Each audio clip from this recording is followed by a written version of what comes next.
All right, guys. So today, want to do a quick video on how to reset your Chromecast remote. It's a pretty easy process here, guys. What we need to do is actually we need to remove a battery, remove a battery or both batteries, and then kind of just push the buttons here to release any any electrical buildup that may be in there that's causing you issues.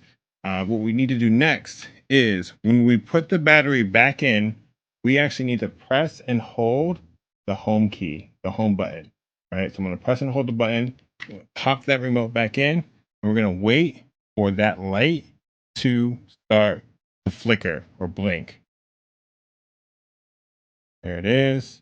And now we'll see that the light stayed on for a second, but we have lost connection with the Chromecast. That's because this has been reset. Now to reconnect this back to Bluetooth, we actually need to press the button on the back of the Roku device, the physical Roku device. There's only one button there, so go ahead and press it. And it's going to open up a search for Bluetooth devices. So what I've learned personally here is that if your batteries are low, this process isn't going to work that great.